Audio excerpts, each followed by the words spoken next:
সকাল হতে না হতেই কেমন ঝড় বৃষ্টি দেখো। ওয়াও,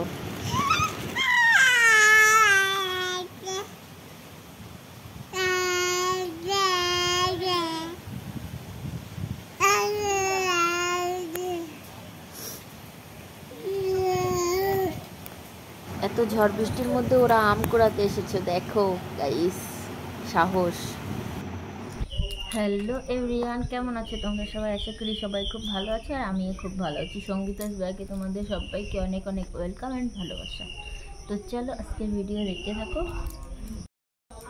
তো 2019-এ আমরা গেছিলাম প্রথম বাংলাদেশে, আমাদের জীবনে ফার্স্ট। আমরা বাংলাদেশে ঘুরতে গেছিলাম, বেড়াতে গেছিলাম, সব কিছুই বলতে পারো। তো সেইখানে ছিল আমার মামার বাড়ি, আমাদের মানে মাসির বাড়ি, আমার মানে দুটো মাসির বাড়ি বাংলাদেশে, দুটো মামার বাড়ি বাংলাদেশে। আর হচ্ছে আমার মার জ্যাঠাতো কাকাতো অনেক বোন ছিল, ভাই ছিল, তাদেরও বাড়ি সব বাংলাদেশেই। শুধু আমার মা ইন্ডিয়াতে এসেছে, আর মায়ের যে মাসিরা ছিল তারা আমাকে ইন্ডিয়াতে মানে ভালো ছেলে দেখে বিয়ে দিয়ে দিয়েছিল। তো সেই জন্য আমরা আমাদের মামার বাড়ি কখনো যেতে পারিনি। নিজের মামার বাড়ি যে কতটা ভালোবাসা পায় সেটা কখনোই পাইনি। সবাই সবার মামার বাড়ি যেত।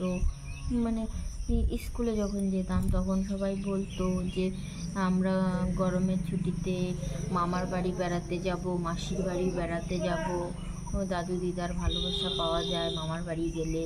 মানে তারা খুব আনন্দ করতো, কিন্তু আমরা কখনো বলতে পারিনি কাউকে যে আমরা আমাদের মামার বাড়ি যাব, আমরা আমাদের মাসির বাড়ি যাব। আমাদেরও আত্মীয় স্বজন সব আছে, কিন্তু আমরা এরকম কখনো বলতেই পারিনি, কারণ আমাদের মামা মাসিদের বাড়িতেও কাছে ছিলই না। মানে এতটাই দূরে যে চাইলেই যাওয়া যাবে না, পাসপোর্ট বানাতে হবে, তারপর যেতে হবে। আর গ্রামের বাড়ির মানুষের তো একটা পাসপোর্ট বানানো মুখের কথা না, একটা পাসপোর্ট বানাতে অনেক টাকা পয়সা খরচা হয়, কাগজপত্র না থাকলে অনেক কিছু। সেই ঝড়ঝাপটা পার করে তারপরে আমরা ফাইনালি পাসপোর্ট বানিয়েছিলাম। তো 2019-এ আমরা বাংলাদেশে গেছিলাম, নিজের মামার বাড়ি মাসির বাড়ি সবার বাড়ি ঘুরে দেখেছিলাম।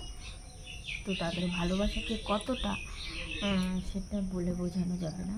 সত্যি যারা ছোটোর থেকে নিজের মামার বাড়ি মাসির বাড়ি গেছো, তাদের ভালোবাসা পেয়েছো, তাদের তো বলবো তার